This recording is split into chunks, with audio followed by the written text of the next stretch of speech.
বিসমিল্লাহির রহমানির রহিম। অর্থনীতি সম্মান শ্রেণী প্রিয় শিক্ষার্থীরা, আজকে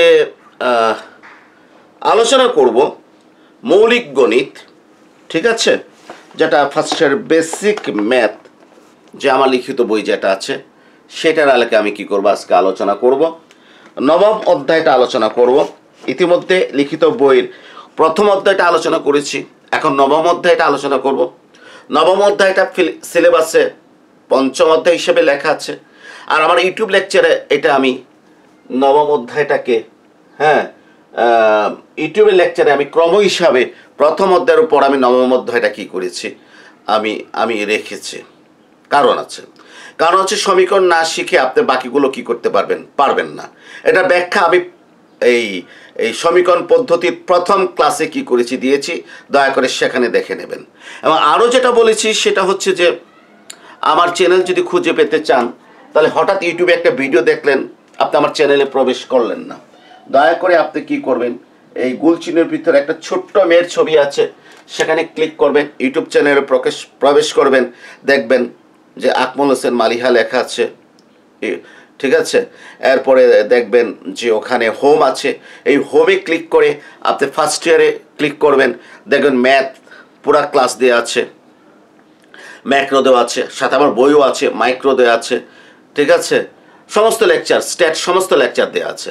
আপনারা এই লেকচারগুলো আগিয়ে দিয়েছি, ইচ্ছে করলে সেগুলো ফলো করতে পারেন, অথবা বইয়ের আলোকে যে লেকচার দিচ্ছি সেগুলোও কি করতে পারেন, ফলো করতে পারেন। মনে রাখবেন যে অনেকে প্রশ্ন করে, স্যার এই লেকচারটাতে 3 বছর আগের এটা হবে কি না? ভাই, অনার্সের বিষয়ে 10 বছর আগেরটা যদি সিলেবাসে থাকে তাহলে সেটা চলবে। আমরা ওই যে আইএসএলএমটা পড়েছিলাম, ঠিক আছে, এই আইএসএলএম এখনও কি আছে। যদি সিলেবাস পরিবর্তন করে তাহলে হয়তো নতুন টপিকস যেটা আসবে সেটার উপর আপনাকে লেকচার কি করতে হবে, দেখতে হবে। আজকে বলেছিলাম 2 নম্বর লেকচারে আমি যেটা আলোচনা করব সেটা হচ্ছে যে সমীকরণ এবং অপেক্ষকের ভিতরে পার্থক্য। এই বিষয়টা কিন্তু অনেকের কাছে কিন্তু ক্লিয়ার না। প্রথমত তোমরা লক্ষ্য করো যে x² - 2x + 1 লেকচারটা 285 নম্বর পৃষ্ঠায় পাবেন আমার বইতে। x² - 2x + 1 অপেক্ষক সম্পর্কে বিস্তারিত আলোচনা করেছি আমার যে প্রথম অধ্যায়ে আমি আলোচনা করছি, ইউটিউবের প্রথম অধ্যায়ের লেকচারে আমি বিস্তারিত কি করেছি, আমি আলোচনা করেছি। সেটা কি করবেন, দেখে নেবেন অপেক্ষক কি। সেই জন্য আমি যেহেতু আপনারা এই আমার ইউটিউবটা আমি যেভাবে সাজাইছি, প্রথম অধ্যায়ের পর নবম অধ্যায় দয়া করে দেখবেন, মানে লেকচারের সুবিধার্থে নবম অধ্যায় যদি দেখেন তাহলে অষ্টম, সপ্তম, চতুর্থ এগুলো আপনার জন্য ইজি হবে। কথাটা রিপিট করতে চাচ্ছি না, ক্লিয়ার? এরপরে প্রশ্ন করেন, আমি বুঝি না কেন যে প্রশ্ন করেন। তা এখন ওই যে অপেক্ষকটা কি, এই যে মনে করো যে অক্ষর প্রতীক x, তারপর সংখ্যা প্রতীক 2, 1, প্রক্রিয়া চিহ্ন প্লাস মাইনাস, এই যে এখানে একটা গুণ চিহ্ন আছে। এই যে প্রক্রিয়া চিহ্ন দ্বারা অক্ষর প্রতীক এবং সংখ্যা প্রতীকের যে অর্থবোধক প্রকাশ, এটি হচ্ছে কি রাশি, এক্সপ্রেশন। এটাকে বলা হয় এক্সপ্রেশন, মানে রাশি বলা হয়, ক্লিয়ার? এখন এই যে বীজগাণিতিক রাশি, এই বীজগাণিতিক রাশি, ঠিক আছে, এই বীজগাণিতিক রাশিতে এক্সটা হচ্ছে ইন্ডিপেন্ডেন্ট ভেরিয়েবল। কে ইন্ডিপেন্ডেন্ট ভেরিয়েবল? এক্স হচ্ছে ইন্ডিপেন্ডেন্ট ভেরিয়েবল, মানে স্বাধীন চলক। এই বীজগাণিতিক রাশিতে স্বাধীন চলক হচ্ছে এক্স। এখন এই বীজগাণিতিক রাশির মান কত হবে সেটা এক্স এর মানের উপর নির্ভর করে। এই বীজগাণিতিক রাশির মান কত হবে সেটা এক্স এর মানের উপর নির্ভর করে। মনে করো তুমি এক্স এর মানটা 1 বসালা, তাহলে এই বীজগাণিতিক রাশির মানটা কত হবে? 1 আর 1 2 আর 1 2 কে 2 -2 কত হয়ে গেল? 0। আপনি x এর মান 2 বসালেন, তাহলে এই বীজগাণিতিক রাশির মান কত হবে? 2 দুগুণা 4, 4 একে 5, আর এদিকে 2 দুগুণা 4 মাইনাস হবে, কত হবে? 1। তাহলে দেখা গেল যে এই বীজগাণিতিক রাশির মানটা কার উপর? x এর উপর নির্ভর করে, মানে ইন্ডিপেন্ডেন্ট ভেরিয়েবল স্বাধীন চলকের উপর নির্ভর করে। এই স্বাধীন চলক এক্স হতে পারে, জেড হতে পারে, যে কোনো কিছু হতে পারে। এখানে যেহেতু এক্স আছে, স্বাধীন চলক হচ্ছে এক্স, জেড থাকলে জেড। ওকে, এই জন্য এই বীজগাণিতিক রাশি, এই x square minus twice x plus one, এই বীজগাণিতিক রাশিটা হচ্ছে ইন্ডিপেন্ডেন্ট ভেরিয়েবল এক্স এর অপেক্ষক। এই বীজগাণিতিক রাশিটা হচ্ছে ইন্ডিপেন্ডেন্ট ভেরিয়েবল কার অপেক্ষক? এক্স এর অপেক্ষক। আশা করি আপনারা বুঝতে পেরেছেন। কার অপেক্ষক? এক্স এর অপেক্ষক। ওকে, এখন এই যে বীজগাণিতিক রাশি x square minus twice x plus one কার অপেক্ষক? এক্স এর অপেক্ষক। এইটাকে আমরা প্রকাশ করি এফ এক্স দ্বারা, function of x, function of ও এফ অফ এক্স, এক্স এর অপেক্ষক। আশা করি আপনারা বুঝতে পেরেছেন। তাহলে এখন কি আমি লিখতে পারি প্রিয় শিক্ষার্থীরা, x square minus twice x plus one হচ্ছে এফ এক্স, মানে এই বীজগাণিতিক রাশি হচ্ছে এক্স এর অপেক্ষক। স্যার আমি যখন বলবো একটা বীজগাণিতিক রাশি ওয়াই এর অপেক্ষক, আপনি বুঝবেন ওইখানে ওয়াই হচ্ছে ইন্ডিপেন্ডেন্ট ভেরিয়েবল, স্বাধীন চলক। অর্থাৎ ওয়াইয়ের মানটা দেওয়ার পর ওই বীজগাণিতিক রাশির মানটা পাওয়া যাবে।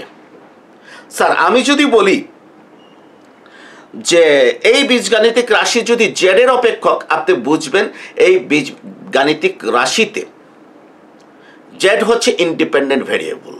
ওকে, তাহলে আমরা যে অপেক্ষক বললাম, এই অপেক্ষকটা হচ্ছে x square minus twice x plus one অপেক্ষক। কার অপেক্ষক? যে ইন্ডিপেন্ডেন্ট ভেরিয়েবল এক্স এর অপেক্ষক। কিভাবে লিখি? ফাংশন অফ এক্স, এক্স এর অপেক্ষক। ক্লিয়ার? তাহলে এখন আসো এটাকে আমরা এই যে কিভাবে লিখছি, x square minus twice x plus one equal to F x. অনেক সময় আমরা কি করি, x square minus twice x plus one, এই এফ এক্স কে ওয়াই দ্বারা প্রকাশ করলাম। ঠিক আছে, অর্থাৎ x square minus twice x plus ওয়ানটা হচ্ছে কি কার? যে এক্স এর অপেক্ষক। এই পুরাটাকে আমরা কি দ্বারা প্রকাশ করলাম? যে ওয়াই দ্বারা কি করলাম? আমরা প্রকাশ করলাম। ওকে, আচ্ছা, মানে এর মানে হচ্ছে, এটাকে আবার একটু লিখি, ওয়াই ইকুয়াল টু, ওয়াইটাকে আগে লিখলাম,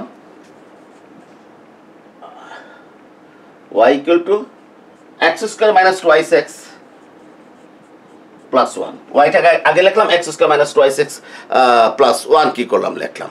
এরপরে আরেকটু অগ্রসর হই, y equal to x square minus twice x plus one মানে কি? F x. এখন আপনারা বুঝতে পারছেন যে ওয়াই কি? ওয়াইটা হচ্ছে এইভাবে যদি লিখি, যদি ওয়াই কি, ওয়াইটা হচ্ছে এক্স এর অপেক্ষক, এক্স এর অপেক্ষক। এক্স এর অপেক্ষককে, এক্স এর অপেক্ষক হচ্ছে x square minus twice x plus one. এর মানে ওয়াইটা হচ্ছে x square minus twice x plus one. এই যে x square minus twice x plus ওয়ানকে ওয়াই দ্বারা প্রকাশ করেছি, ওয়াইটা হচ্ছে এক্স এর অপেক্ষক। এখানে আমাদের ওয়াইটা কিন্তু ডিপেন্ডেন্ট ভেরিয়েবল হয়ে যায়। ডিপেন্ডেন্ট ভেরিয়েবল মানে এই এই অপেক্ষক, তো এটাকে যদি একটা চলক ওয়াই দ্বারা যদি প্রকাশ করি, হ্যাঁ, এই অপেক্ষকটাকে যদি চলক ওয়াই দ্বারা প্রকাশ করি, এর মানে এই অপেক্ষকের মান কার উপর নির্ভরশীল? এক্স এর মান এক্স এর উপর নির্ভরশীল। ওয়াই এর মানটা কার উপর নির্ভরশীল? এক্স এর উপর নির্ভরশীল। এই জন্য ওয়াইটা হয়ে যাচ্ছে ডিপেন্ডেন্ট ভেরিয়েবল। আশা করি আপনারা অপেক্ষক বুঝতে পেরেছেন। মনে রাখবেন, অপেক্ষকে অত্যন্ত গুরুত্বপূর্ণ একটা বিষয় আছে।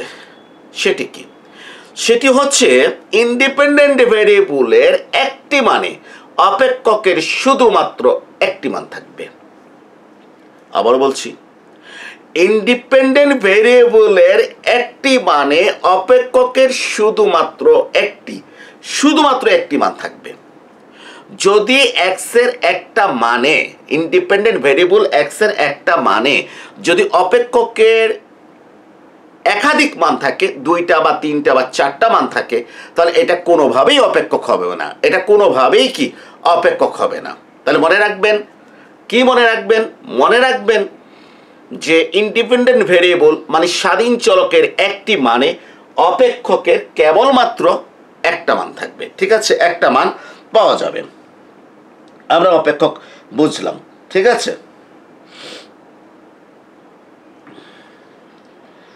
আর সমীকরণের সংজ্ঞা তো আমরা কি দিয়েছি? আমরা আগেই বলেছি যে সমীকরণের সংজ্ঞা যে সমীকরণ হচ্ছে যে দুটো বীজগাণিতিক রাশিকে সমান চিহ্ন মাধ্যমে প্রকাশ করলে যে অর্থবোধক প্রকাশ ঘটে, যেখানে চলকের এক বা একাধিক মানে এটি সিদ্ধ হয়, যেটা গত ক্লাসে আলোচনা করেছি। তাহলে অপেক্ষকের সংজ্ঞা বোঝানোর পর আশা করি সমীকরণের সাথে তার পার্থক্যটা আপনারা কি করতে পারবেন, লিখতে পারবেন। ঠিক আছে? আচ্ছা, এখন আপনারা লক্ষ্য করেন, আরেকটু আমরা ভিতরের দিকে কি করি যাই।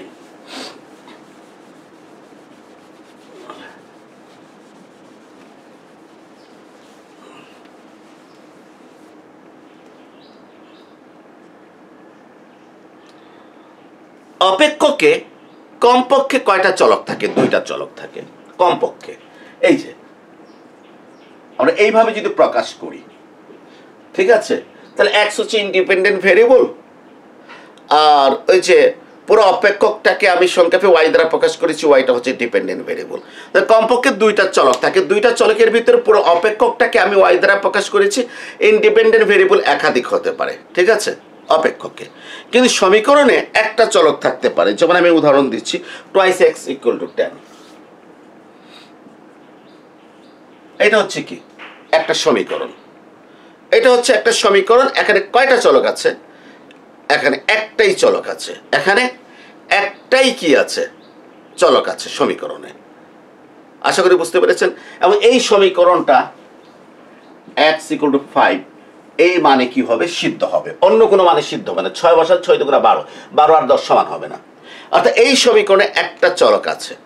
অনেকে বলতে পারেন স্যার এই সমীকরণটা তো এইভাবে লেখা যায়, 2x - 10 ইকুয়াল টু কত? 0। হ্যাঁ, সরি 0, হ্যাঁ লেখা যায়, কোনো অসুবিধা নাই, কোনো অসুবিধা নাই। চলক কয়টা আছে? একটা আছে। আচ্ছা, এখন লক্ষ্য করো যে 2x - 10 হচ্ছে একটা বীজগাণিতিক রাশি, একটা বীজগাণিতিক রাশি। হ্যাঁ, এই বীজগাণিতিক রাশিটা x এর একটা মানে, হ্যাঁ x এর একটা মানে, এই বীজগাণিতিক রাশির দেখো 1 হলে বীজগাণিতিক রাশির মান কত হবে? 2 কে 2, 2 থেকে 10 গেলে কত? -8। x এর মান 2 বসান, 2 দুগুণা 4, 4 থেকে 10 গেলে কত? -6। x এর মান 3 বসান, 3 দুগুণা 6, 6 থেকে -10 কত? মাইনাস কত? 4। তাহলে এই যে বীজগাণিতিক রাশি, স্যার এই দুইটার ভিতরে পার্থক্য আছে স্যার।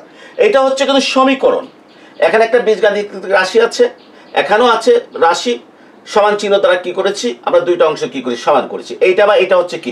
সমীকরণ, সমান চিহ্ন দ্বারা। আর এইটা হচ্ছে স্যার স্রেফ একটা বীজগাণিতিক রাশি।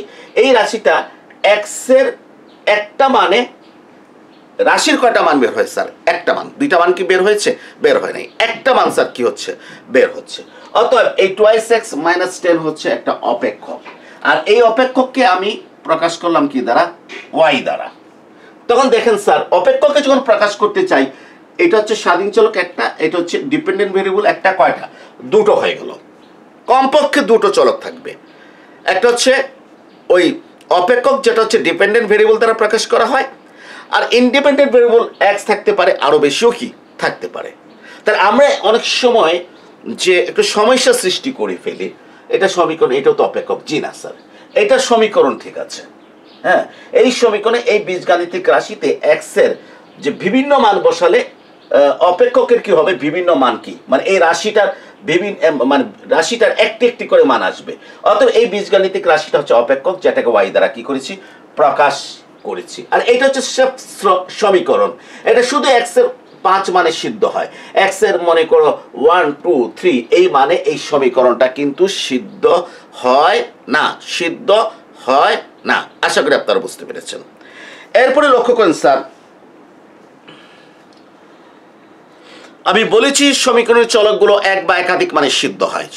হ্যাঁ, সমীকরণের চলকগুলো যেমন এইটা একটা মানে সিদ্ধ হয়, এক বা একাধিক মানে সিদ্ধ হয়। আর অপেক্ষকের ক্ষেত্রে আমি বলেছি, আমার পার্থক্যতে বলেছি 3 নম্বর পার্থক্যে, অপেক্ষক স্বাধীন চলকের একটি মানে, অধীন চলকের একটি, কেবল একটি মান থাকবে। স্বাধীন চলকের যদি আপনি 5টা মান বসান, অধীন চলকের মানে অপেক্ষকের কয়টা মান আসবে? 5টা মান আসবে। কিন্তু সমীকরণে কিন্তু সুনির্দিষ্ট মান আসবে, একটা মানে একটা মানই আসবে। মানে সরি, সমীকরণ এক বা একাধিক মান দ্বারা সিদ্ধ হবে, যে কোনো মানে সিদ্ধ হবে না। অর্থাৎ সমীকরণে সিদ্ধ হওয়ার প্রশ্নটা আসে, ঠিক আছে? সিদ্ধ হওয়া, left hand side right hand side কি হবে? সমান হবে।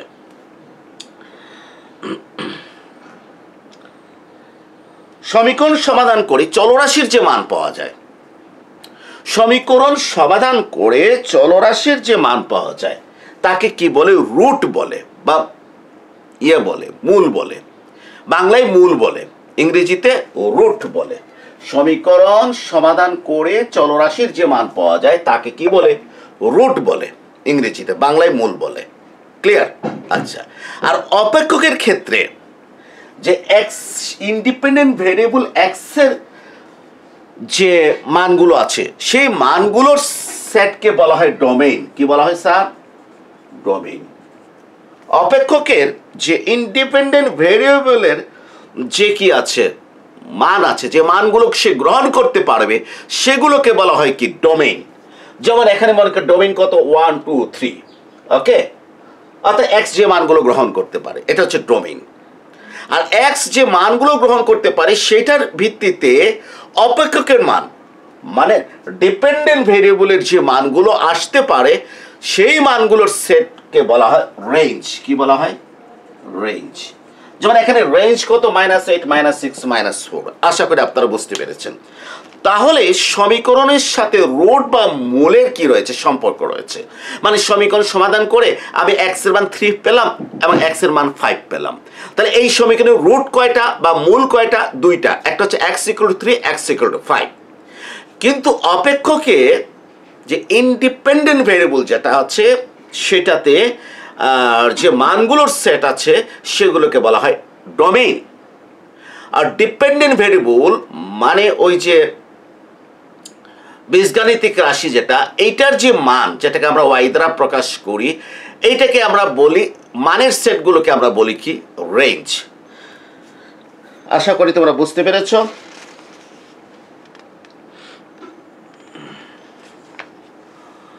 এখন একটা বিষয় লক্ষ্য করবে যে খুবই ইম্পর্টেন্ট, 286 পৃষ্ঠায়, 286 পৃষ্ঠায় খুবই ইম্পর্টেন্ট, এটা প্র্যাকটিস করবে। 9.9 এখানে আমি কিছু দিয়েছি, যে ইকুয়েশন দিয়েছি, দিয়ে বলেছি যে এগুলো অপেক্ষক কিনা যাচাই করো। এগুলো পরীক্ষাতে আসতে পারে, তোমাকে বেসিক জিনিসটা বুঝতে হবে, অপেক্ষক কিনা যাচাই করো। যেমন মনে করো এটা 286 পৃষ্ঠায় আছে। যেমন মনে করো আমি যেমন দিয়েছি যে Y square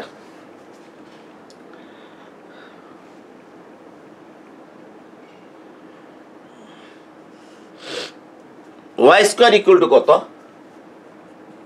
x. Y square equal to X. তাহলে স্যার ওয়াই ইকুয়াল টু কত হবে? Plus minus X. কারণ ওয়াই স্কোয়ার বর্গমূল কি? ওয়াই। ওয়াই স্কোয়ার বর্গমূল কি? ওয়াই। তাহলে এক্স এর বর্গমূলটা কি হবে? প্লাস মাইনাস, আমি ভুল বলেছি, root over X. Plus minus root over x.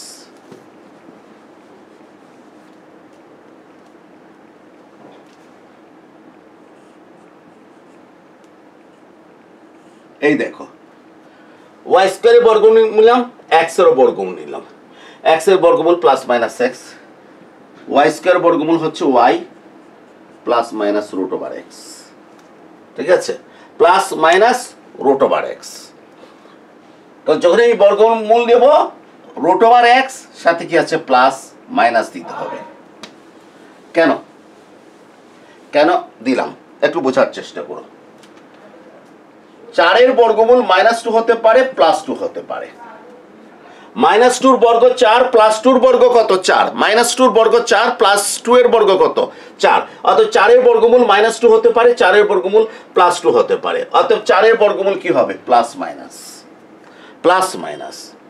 অতএব যে Y square equal to X root over Y square, root over X plus minus কি এক্স, এটা ওয়াই প্লাস মাইনাস কি রুট ওভার এক্স। এখন আসেন,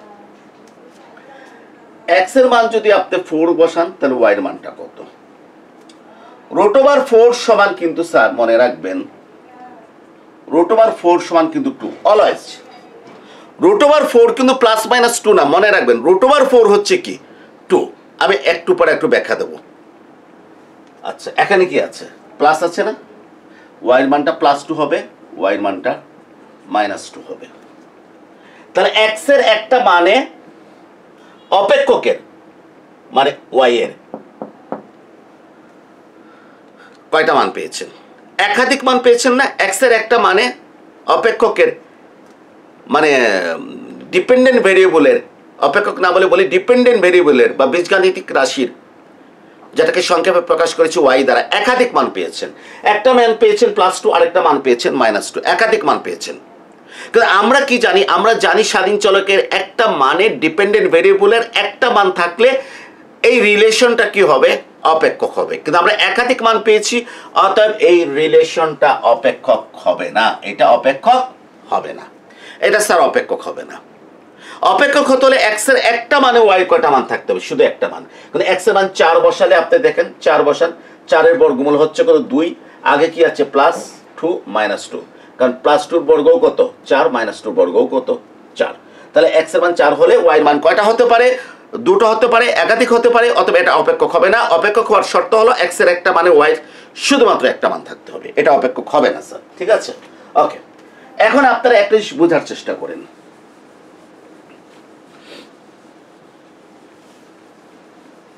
এটা খুবই ইম্পর্টেন্ট, আমরা পার্থক্যটা বুঝি না। মনে করো y ±√x প্রশ্নে দেওয়া আছে, আর y √x প্রশ্নে দেওয়া আছে। দুটোকে সেম? নো, দুটো সেম না, সাবধান, দুটো সেম না। এটা শুধু y √x, আর এটা হচ্ছে y ±√x। আপনি যখন x এর মানটা যখন কত বসাবেন? 4 বসাবেন। এটাতে জাস্ট y = 2। √4 সমান কত আসবে? 2 আসবে। দয়া করে ক্যালকুলেটরে 4 লিখে √ দেবেন, +-2 আসবে না, শুধু 2 আসবে। ক্যালকুলেটরে পরীক্ষা করবেন। 9 লিখবেন, √ দেন, আনসার +-3 আসবে না, শুধুমাত্র কি আসবে? 3 আসবে। অর্থাৎ এখানে x এর বর্গমূল, x যদি 4 হয় রেজাল্ট হচ্ছে কত? 2। আর এখানে যেটা হচ্ছে রেজাল্ট আমি বলছি, x = 4 হলে y x = 4, √4 মানে কি? এই 2, এই √4 বসাইছে এই 2, আর এই যে প্লাস মাইনাস, অথবা আর মানটা +2 হতে পারে, -2 হতে পারে। সাবধান। মনে করো তুমি অঙ্ক করে পেয়েছো y = ±√9 আর y =